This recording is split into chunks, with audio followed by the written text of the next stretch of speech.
Hi అండి. నమస్తే. నేను మీ అనురాధ. మన రాజధాని అమరావతికి దగ్గరలో తాళ్ళాయిపాలెం అని ఆ ఊర్లో కోటిలింగాల దేవాలయం ఉన్నది. ఆ దేవాలయంలోనే ప్రత్యంగిరాదేవి అమ్మవారి దేవాలయం కూడా ఉన్నదనమాట. ఈ అమ్మవారు చాలా శక్తివంతమైన అమ్మవారు. మనం ఏదైనా ఒక కార్యం తలపెట్టి అనుకుంటే ఖచ్చితంగా ఆ పని పూర్తవుతుందంట. అంత శక్తివంతమైన అమ్మవారు. పూజారి గారి మాటల్లో విందాము. శివపార్వతుల మానస పుత్రిక. శివుడు పార్వతుల ఇద్దరి మనస్సు నుంచి ఉద్భవించినటువంటి దేవత. శక్తి స్వరూపిణి, చైతన్య స్వరూపిణి. భూత ప్రేత పిశాచ గణములకి అధినాయకురాలు ఈవిడ. అమ్మవారి మెడలో చూడండి, ఎండుమిరపకాయలు దండలేస్తారు. ఎండుమిరపకాయలతో అలంకరణ చేస్తారు ఈవిడికి. ఎండుమిరపకాయలతో హోమం చేస్తారు. కార్యసిద్ధికి, నరకోశకి, శత్రుపీడకి ప్రధానంగా అమ్మవారిని అర్చిస్తూ ఆరాధిస్తూ ఉంటారు.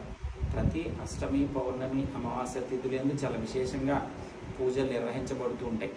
సంపూర్ణమైన దేవాలయము ఈ తాళ్ళాయిపాలెంలో, ఈ శైవ క్షేత్రంలో మనం దర్శించుకోవచ్చు. అమ్మవారి ప్రతిష్టలు సామాన్యులు జరపరు. మఠపీఠాధిపతులు మాత్రమే ఈవిడ యొక్క నిర్వహణ బాధ్యతలు తీసుకుంటారు. ఈ శైవ క్షేత్రంలో శివస్వామిజీ వారు ఉన్నారు. శైవ క్షేత్ర వ్యవస్థాపక పీఠాధిపతులు. ఆయన సంపూర్ణ విధానముతో ఈ యొక్క దేవాలయాన్ని ఇక్కడ రూపకల్పన చేశారు.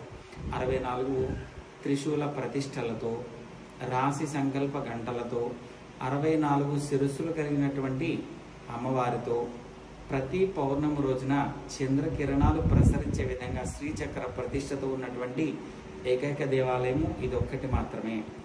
ప్రతి అష్టమి, పౌర్ణమి, అమావాస్య తిథులందు చాలా విశేషంగా పూజలు జరుగుతూ ఉంటాయి. ఎండు మిరపకాయలతో హోమాలు నిర్వహిస్తూ ఉంటారు. అమ్మవారి పేరు ప్రత్యంగిర. ప్రత్యంగిర అంటే అర్థం ఏమిటంటే ప్రతిపక్ష నాశని అని అర్థము. అంటే ఆపోజిట్ వర్గాన్ని లేకుండా చేసే దేవత.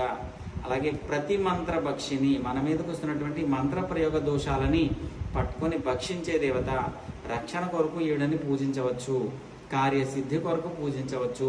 చాలా తొందరగా ఈవిడ దగ్గర పూజలు, హోమాలు చేసుకున్న వాళ్ళ యొక్క కార్యాలు నెరవేరుతుంటాయి. తిరిగి వచ్చి మళ్ళీ మాకు చెప్తూ ఉంటారనమాట.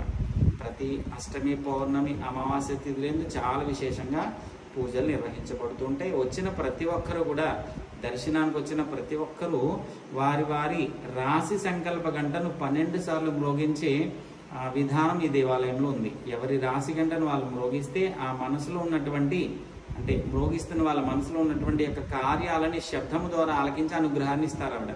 అందుచేత వచ్చిన ప్రతి ఒక్కరూ 12 సార్లు వారి రాశి సంకల్ప గంటను మ్రోగించుకుని వెళ్ళాలి. శ్రీమాత్రే నమః.